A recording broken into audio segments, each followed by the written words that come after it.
anak-anakku semua dalam keadaan sehat dan selalu semangat. Nah, anak-anak, jumpa lagi dengan Budian di sini yang akan mengajak anak-anak untuk kembali belajar tema 5. Sudah disiapkan bukunya? Tentunya sudah, bukan? Nah, agar anak-anak lebih semangat, di sini kalau Budian bertanya, "Mana anak hebat?" Anak jawab ya, "Saya anak hebat." Kalau Budian tanya, "Mana anak cerdas?" Anak-anak jawab, "Saya anak cerdas." Hap, gitu ya.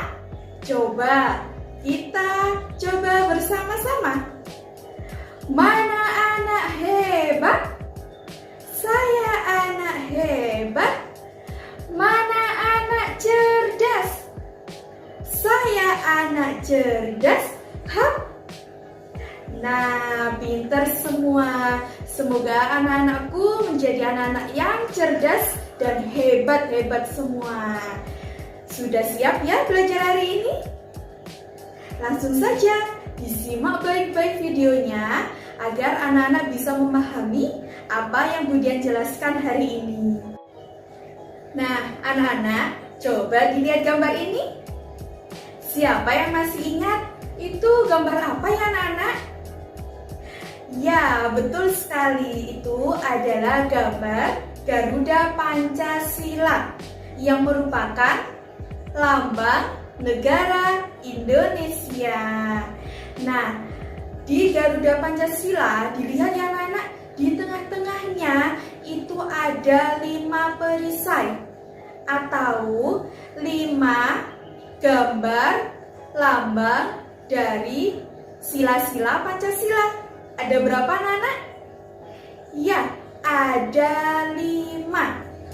Nah, kalau Garuda Pancasila adalah lambang negara Indonesia, siapa yang masih ingat apa dasar negara Indonesia?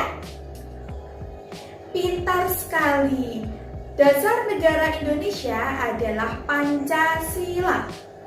Yang mana Pancasila itu lahir pada tanggal 1 Juni. Diingat-ingat ya anak-anak, 1 Juni. Nah, sekarang ayo kita menghafal kembali lambang-lambang dari sila Pancasila. Yang tadi ada berapa? Ada 5. Nah, anak-anak, sudah dilihat ya, di situ sudah ada gambar-gambar dari 5 dasar Pancasila. Yang pertama, coba dilihat itu gambar apa, anak-anak? Ya, itu adalah gambar bintang. Bintang termasuk lambang dari sila Pancasila yang pintar sekali, yang ke-1. Lalu ada gambar rantai, yang mana itu adalah gambar dari sila ke-2. Pintar sekali. Berikutnya ada gambar pohon beringin, yang mana itu adalah gambar dari lambang sila Pancasila yang pintar, yang ke-3. Nah, berikutnya ada gambar kepala banteng. Kepala banteng termasuk gambar dari lambang sila Pancasila yang ke-4. Pinter. Yang terakhir, kira-kira gambar apa itu? Ya, itu adalah gambar padi dan kapas yang merupakan gambar dari lambang sila Pancasila yang ke-5. Pintar sekali. Anak-anakku semua harus bisa menghafalkan ya, karena itu adalah merupakan lambang-lambang dari sila Pancasila ya. Jadi anak Indonesia harus bisa menghafalkan lambang-lambang dari sila Pancasila. Pinter. Itu semua berada di 5 perisai dasar negara Indonesia, yaitu huruf Garuda Pancasila. Pintar sekali. Nah, selanjutnya adalah anak-anak, itu tadi adalah gambar-gambar dari lambang sila Pancasila. Nah, lambang sila keberapa gambar ini anak-anak? Ya, itu adalah gambar dari sila kedua, yaitu rantai yang bunyinya bagaimana? Pintar sekali. Kemanusiaan yang adil dan beradab. Nah, anak-anak, sila kedua menggambarkan bahwa dengan sesama manusia kita harus berbuat baik, ya. Dengan cara seperti apa kita harus berbuat baik? Yang pertama, saling rukun. Yang kedua, tolong menolong dengan sesama. Dan yang ketiga, harus saling menghargai. Meskipun kita mempunyai teman yang kegemarannya berbeda, kita harus saling menghargai. Kita punya teman yang agamanya berbeda, kita juga harus saling menghargai agar kita bisa menerapkan dari sila Pancasila yang kedua. Pintar sekali. Nah, itu tadi anak-anak tentang Pancasila. Sekarang Budian akan mengajak anak-anak mengingat kembali. Kira-kira anak-anak Budian masih ingat apa tidak ya tentang tempo lagu? Hayo, siapa yang masih ingat? Ya, pintar sekali, ternyata anak-anak Budian banyak yang masih ingat ya. Tempo lagu adalah cepat lambatnya sebuah lagu atau cepat lambatnya ketika kita sedang menyanyi. Pintar, masih ingat. Nah, anak-anak, tempo lagu yang pernah Budian jelaskan ada 3. Apa saja? Pintar. Ada tempo cepat, ada tempo sedang, dan ada tempo lambat. Pintar. Nah, sekarang Budian akan mencontohkan tempo yang dinyanyikan dengan cepat. Contohnya adalah lagu Anak Gembala ciptaan dari A.T. Mahmud. Yang nyanyiannya adalah Aku adalah anak gembala. Nah, itu harus dinyanyikan dengan cepat, tidak boleh Aku adalah anak gembala, tidak boleh ya. Harus dinyanyikan dengan cepat karena menggambarkan suasana yang gembira. Pintar. Nah, kalau tempo lambat contohnya adalah lagu Pergi Belajar ciptaan dari A.T. Mahmud. Contohnya adalah lagunya Oh Ibu dan Ayah, selamat pagi. Nah, itu contoh lagu yang dinyanyikan dengan tempo lambat karena menggambarkan suasana yang tenang. Nah, pinter, masih ingat ya anak-anak? Ingat-ingat, tempo lagu itu ada 3, yaitu lambat, sedang, dan cepat, atau cepat, sedang, dan lambat ya. Dan tempo lagu itu adalah cepat lambatnya sebuah lagu atau cepat lambatnya ketika anak-anak sedang menyanyi. Pintar, diingat-ingat ya tentang tempo lagu. Nah, karena anak-anak tadi sudah pintar, sudah banyak yang menghafal tentang tempo lagu, di sini Budian juga akan mengajak anak-anak untuk mengingat kembali. Kira-kira anak-anak masih ingat apa tidak ya? Tentang karya seni yang dibuat dengan menggunakan bahan dari hewan. Kemarin sudah Budian, ada Bu Ida, ada Bu Wid sudah menjelaskan ya bagaimana cara-cara untuk membuat karya seni dari hewan. Alat utama yang perlu disiapkan adalah contohnya, pintar, cangkang telur. Cangkang telur ini anak-anak tidak hanya selesai kita membuat telur dadar atau telur mata sapi, cangkangnya lalu dibuang. Ternyata cangkangnya itu memiliki banyak sekali manfaat. Contohnya adalah dihasilkan sebagai karya seni. Contohnya gambarnya seperti ini ya.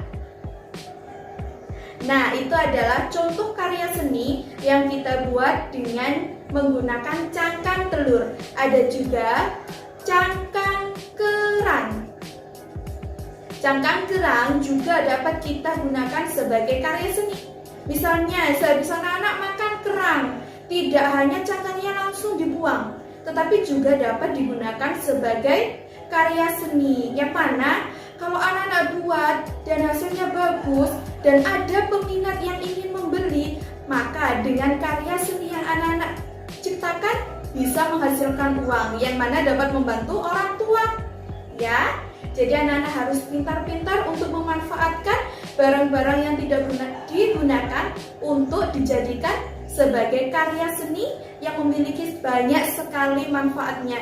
Bisa untuk hiasan, bisa untuk kita jual, atau anak-anak ingin mengasihkan ke teman-temannya juga bisa ya.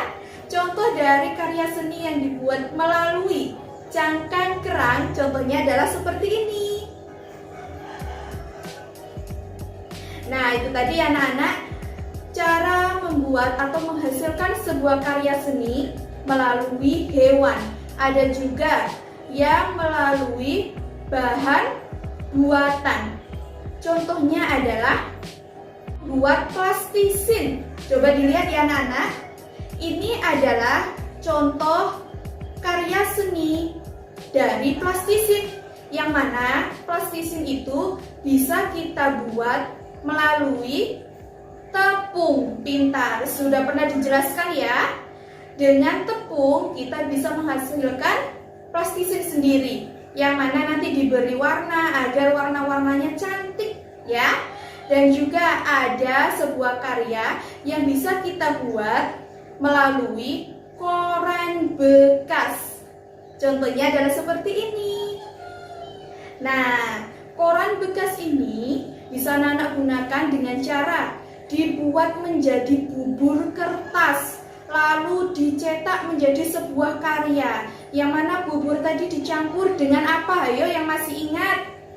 Ya, dicampur dengan lem ya. Jadi bisa anak-anak ketahui bahwa contohnya barang-barang yang sudah tidak digunakan, contohnya koran ya, bisa kita manfaatkan menjadi sebuah karya seni yang cantik, yang menarik. Anak-anak bisa mencobanya di rumah ya, kalau ada waktu luang atau waktu libur. Nah, anak-anak, masih ingatkah kamu dengan ungkapan pujian, ungkapan maaf, dan kalimat ajakan? Siapa yang masih ingat? Coba kita ingat-ingat kembali ya. Nah, anak-anak, yang pertama yang akan Bunda jelaskan adalah ungkapan pujian. Siapa yang masih ingat apa itu ungkapan pujian? Ya, ungkapan pujian adalah ungkapan untuk menyatakan kekaguman atau membuat orang lain bahagia. Nah, anak-anak perlu diingat-ingat ya, kita harus mengungkapkan pujian dengan kata-kata yang sopan dan dengan kata-kata yang jujur. Tidak boleh kita mengungkapkan pujian kepada orang lain dengan kata-kata yang kasar atau dengan kata-kata yang bohong. Nanti tidak membuat orang lain bahagia, malah kita membuat orang lain menjadi kecewa, menjadi sedih, menjadi marah. Tentunya tidak mau, bukan? Nah, anak-anak, kalau kita sudah diberi pujian kepada orang lain, jangan lupa kita harus menanggapi dengan kata-kata yang baik dan dengan kata terima kasih. Contohnya, di sini ada Aulia dan juga ada Santi. Ya, Aulia memuji Santi. Wah Santi, enak sekali masakanmu. Lalu Santi menjawabnya, terima kasih Aulia. Nah, itu contoh dari kata pujian. Berikutnya yang akan Bunda jelaskan yaitu ungkapan maaf. Pasti anak-anak sudah tahu bukan? Ungkapan maaf itu digunakan untuk apa ya? Ya, ungkapan maaf digunakan untuk mengakui kesalahan, ya. Nah, ungkapan maaf harus diucapkan dengan sopan dan sungguh-sungguh. Tidak boleh kita mengungkapkan maaf itu dengan kata-kata yang kasar dan terpaksa, itu tidak boleh ya. Dan jika kita ada teman yang meminta maaf, harus kita tanggapi dengan memberikan maaf. Tidak boleh kita kalau ada teman yang meminta maaf, lalu kita membiarkan atau bahkan kita tidak memaafkan. Itu nanti jadi dosa ya anak-anak, tidak boleh ya. Jadi kalau ada temannya yang ingin meminta maaf, kita harus memberikan maaf. Pinter. Nah, berikutnya adalah ada kalimat ajakan. Siapa yang masih ingat apa itu kalimat ajakan? Ya, kalimat ajakan adalah kalimat yang digunakan untuk meminta, menyilahkan, atau menyuruh orang lain. Tetapi diingat-ingat ya anak-anak, kalimat ajakan harus diungkapkan dengan kata yang sopan. Dengan kata apa saja? Hayo, yang termasuk kalimat ajakan. Ya, pintar sekali. Mari, yuk, silahkan. Nah, itu adalah kata ajakan. Jangan lupa kalau kita mengajak teman, jangan lupa diberi kata mari, yuk, silahkan atau ayo, ya. Nah, kalau kita menanggapi kalimat ajakan juga harus dengan kata-kata yang sopan, tidak boleh dengan kata-kata yang kasar. Contohnya, ada Anton dan ada Rudi. Anton mengajak Rudi untuk bermain sepak bola. Rudi, ayo kita bermain sepak bola. Jangan sampai kita menjawabnya, gak mau. Tidak boleh ya. Kita harus menanggapinya dengan kata-kata yang sopan. Rudi, ayo kita main sepak bola.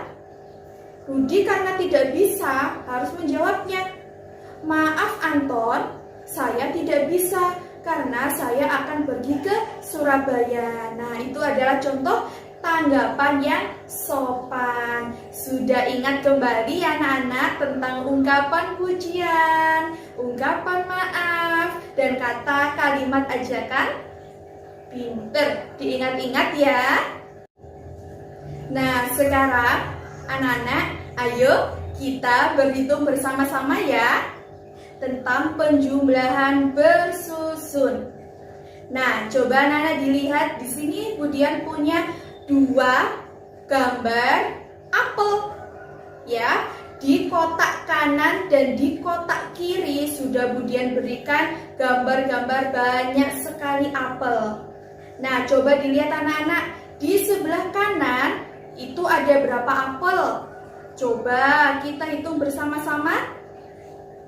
Ya, ada 14 apel.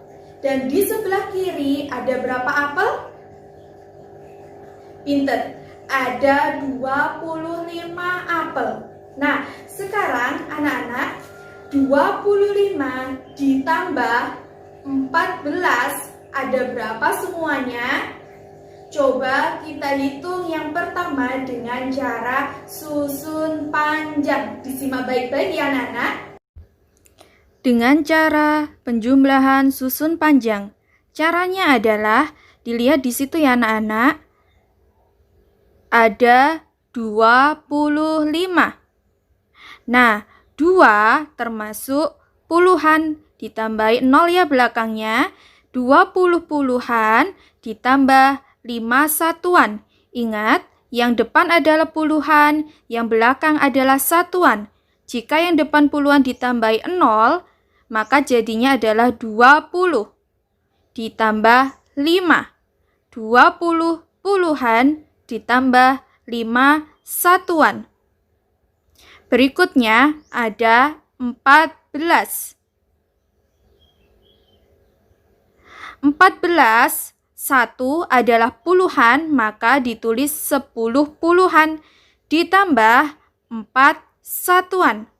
Diingat-ingat ya anak-anak, yang depan adalah puluhan dan yang belakang adalah satuan. Lalu ditarik garis dan ditambah.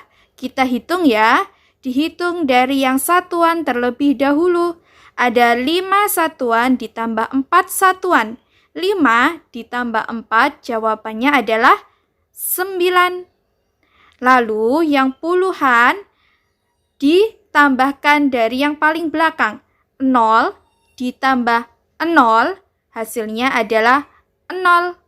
Lalu ditambah 2 ditambah 1 hasilnya adalah 3. Jadi kalau kita tuliskan adalah 30 puluhan ditambah 9 satuan. 30 ditambah 9 hasilnya adalah 39. Nah, itu adalah cara dengan susun panjang. Ingat-ingat ya anak-anak caranya. Jika susun panjang, maka harus dipisahkan mana yang puluhan dan mana yang satuan. Jika penjumlahan dengan susun pendek, caranya adalah yang terlebih dahulu kita tulis adalah angka 25 ditambah dengan 14. Lalu kita tarik garis dan ditambahkan. Ingat ya anak-anak, satuan letaknya sama dengan satuan dan puluhan letaknya sama dengan puluhan. Satuannya di situ adalah 5 dan 4.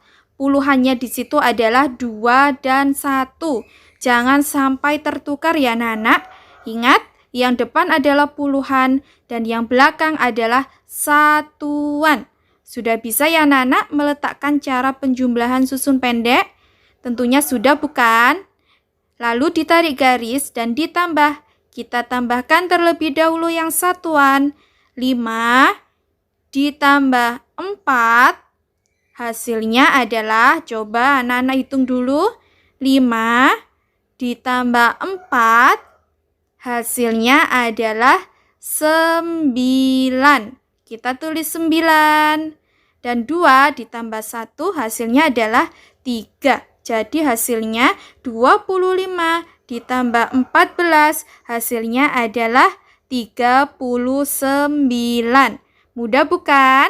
Dicoba di rumah ya anak-anak. Nah anak-anak, itu tadi yang dapat Budian jelaskan tentang materi di tema 5. Semoga anak-anak masih mengingat apa yang ada di materi-materi di tema 5. Nah, agar anak-anak semakin memahami apa yang sudah Budian jelaskan dan anak-anak bisa memahami apa yang ada di tema 5, maka di sini Budian memiliki tugas. Tugasnya adalah, nah, cukup sekian yang dapat Budian jelaskan. Semoga apa yang Budian jelaskan tadi dapat diterima oleh anak-anak dan dijadikan ilmu yang bermanfaat oleh Allah. Jangan lupa tetap semangat belajarnya, tetap jaga kesehatan. Meskipun di rumah, kita harus selalu menjaga kesehatan. Wassalamualaikum warahmatullahi wabarakatuh. Sampai jumpa.